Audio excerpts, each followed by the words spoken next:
Hiya, thanks for sending me that improvisation. It was really cool. I really enjoyed listening to it, and I sort of picked it apart a little bit as I was listening to it. I listened through it a couple of times just to sort of think about what patterns and scales and things you were using. I like that use of that descending C minor bass line. That was really strong. So all I'm going to do here is just give you some like food for thought, some ideas for how you can kind of develop that, and a few little tricks as well that you can just sort of throw in for seasoning.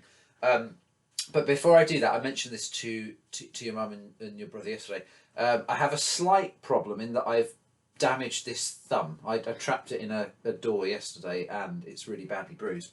So I'm going to be a tad limited on what I can demonstrate, especially at speed, because I'm trying not to play too harshly with that thumb because it really hurts. But I'm sure I can do plenty of other stuff.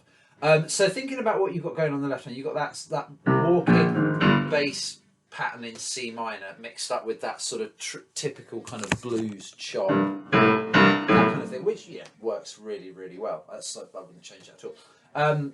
A really good way to practice, and you can kind of incorporate some of the stuff I'm going to talk about in a minute into this, is to you want to establish a really solid beat when you're improvising. It's very easy as a solo piano player to get kind of dragged into this world where you sort of basically make up your own timing. Because we play on our own so much, it's very easy to fall into bad habits with kind of not keeping to the beat. But if you ever want to, say, play in a band or play with other musicians, whether it's a school or a university or whatever, which is great fun, by the way, you'll love it, you need to be able to keep really strict time, obviously, because everyone's going to be playing to one beat.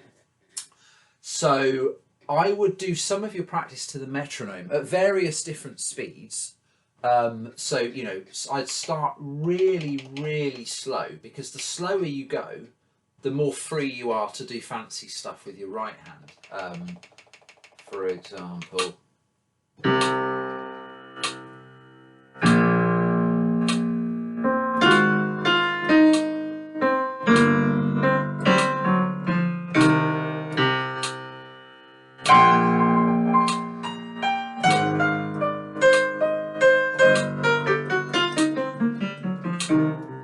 it's really hard to play a blues scale without your thumb.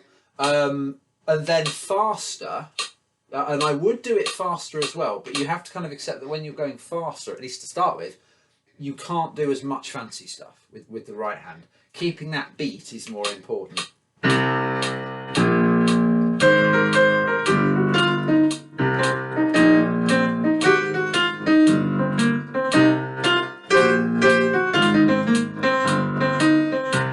Incidentally, as I keep saying about the thumb, the fingering I was using there on the right hand was deliberately awful, just because I'm trying to avoid the thumb. So don't copy that fingering at all. You use all 5 of your digits.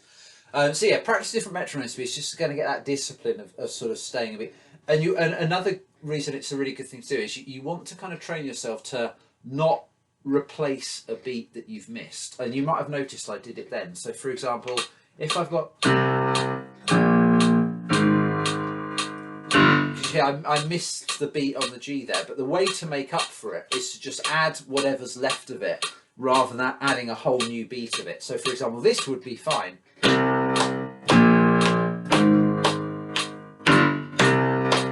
But this wouldn't.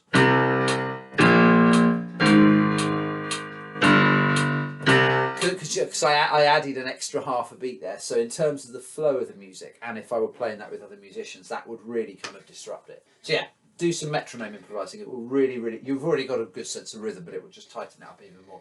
Now, just a few ideas for what you're doing with the right hand, and then a couple of tricks.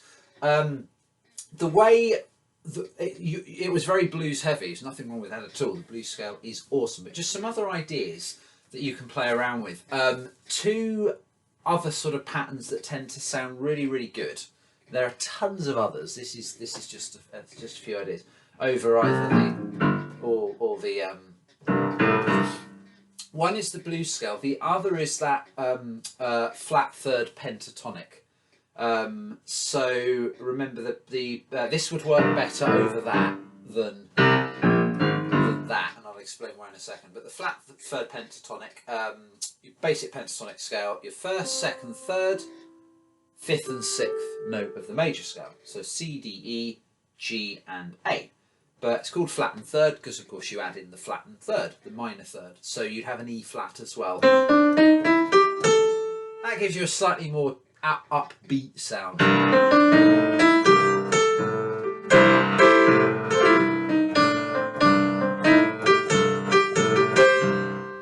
And of course you can mix it with blues.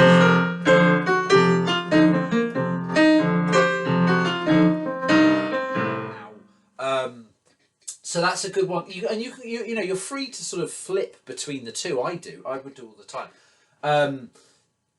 Now there's also the minor pentatonic. Now C minor pentatonic, I wouldn't worry too much about this stage. Actually, all of the notes in the minor pentatonic are in the blues scale as well.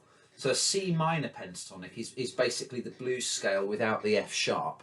That just as a bit of a sort of musical sort of genetics ancestry lesson sort of thing. That's where the blues scale comes from. It is a minor pentatonic scale, but with the note between the fourth and the fifth added. So C minor pentatonic is, which is the blues scale, but just missing that F sharp. But the reason I point that out is because although they are so similar, you will get a very different sort of soundscape if you leave that F sharp out. In other words, if you play it as a minor pentatonic instead of a blues scale, it sounds a lot less gritty, which isn't necessarily a good thing or a bad thing. It's just a different soundscape. So I'll do a few bars in minor pentatonic, then I'll add the F sharp back in to go full blues, and you'll hear the difference. So minor pentatonic, I'll do this with your walking bass.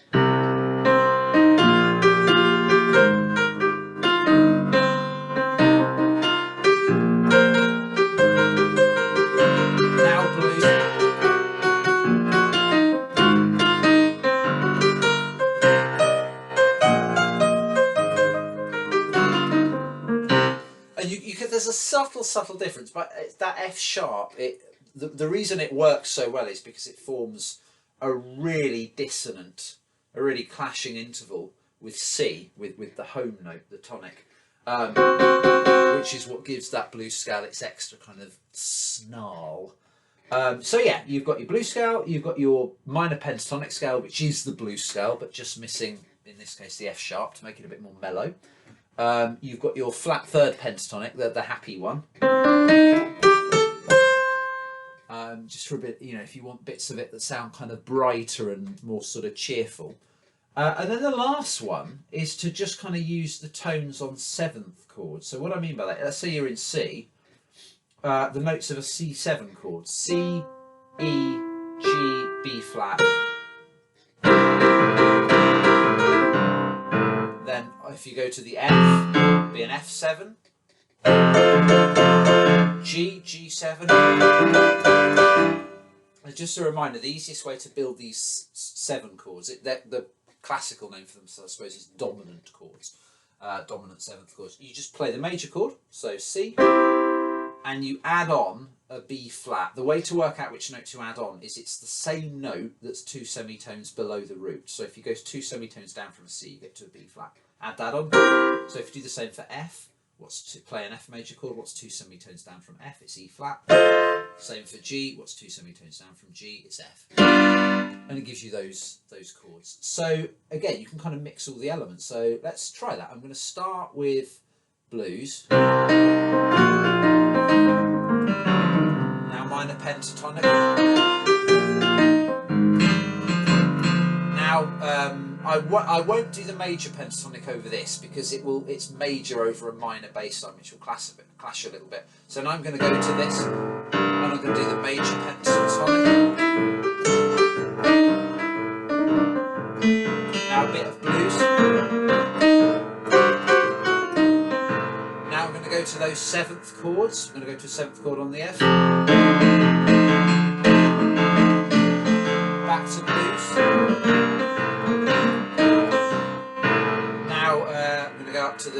Back to your, and I'm going to go for minor pentatonic.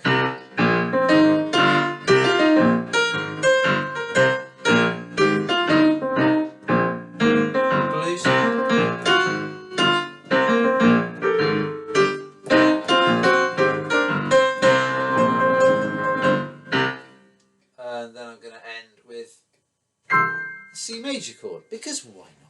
Okay, hopefully that gives you a couple of nuggets to think about. So yeah, boiling that down, I would suggest you do two things. Do some of your improvised practice with the metronome, just to get really disciplined with staying in beat, in tempo at various different speeds, even if that means scaling back some of the fancy stuff in the right hand. And try mixing up those different elements when you improvise. So your blues, your major pentatonic with the flat third in it, the minor pentatonic, which is the blues scale but just missing that most dissonant note, the F sharp, and